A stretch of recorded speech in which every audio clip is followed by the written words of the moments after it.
رسول اللہ صلی اللہ علیہ وسلم جب مدینہ تشریف لائے تو پہلے اپنی نانہال اترے جو انصار تھے، اور وہاں آپ نے 16 یا 17 ماہ بیت المقدس کی طرف منہ کر کے نماز پڑھی، اور آپ کی خواہش تھی کہ آپ کا قبلہ بیت اللہ کی طرف ہو۔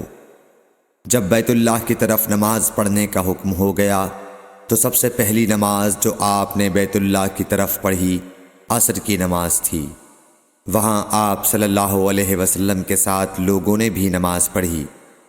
پھر آپ کے ساتھ نماز پڑھنے والوں سے ایک آدمی نکلا اور اس کا مسجد بنی حارثہ کی طرف گزر ہوا تو وہ لوگ رکوع میں تھے۔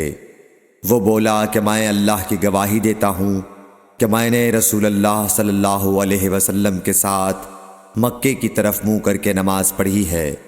یہ سن کر وہ لوگ اسی حال میں بیت اللہ کی طرف گھوم گئے، اور جب رسول اللہ صلی اللہ علیہ وسلم بیت المقدس کی طرف منہ کر کے نماز پڑھا کرتے تھے، یہودی اور عیسائی خوش ہوتے تھے، مگر جب آپ نے بیت اللہ کی طرف منہ پھیر لیا تو انہیں یہ امر ناگوار ہوا۔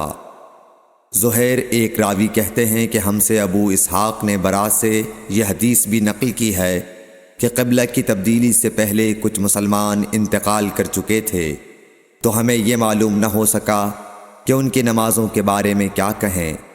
تب اللہ نے یہ آیت نازل کی، ہم نے اسی طرح تمہیں عادل امت بنایا ہے تاکہ تم لوگوں پر گواہ ہو جاؤ، اور رسول صلی اللہ علیہ وسلم تم پر گواہ ہو جائیں۔ جس قبلے پر تم پہلے سے تھے اسے ہم نے صرف اس لیے مقرر کیا تھا کہ ہم جان لیں کہ رسول کا سچا تابعدار کون ہے اور کون ہے جو اپنی ایڑیوں کے بل پلٹ جاتا ہے۔ گو یہ کام مشکل ہے، مگر جنہیں اللہ نے ہدایت دی ہے ان پر کوئی مشکل نہیں۔ اللہ تعالیٰ تمہارے ایمان ضائع نہ کرے گا۔ اللہ تعالیٰ لوگوں کے ساتھ شفقت اور مہربانی کرنے والا ہے۔ سورہ بقرہ آیت نمبر 143، صحیح بخاری حدیث نمبر 40۔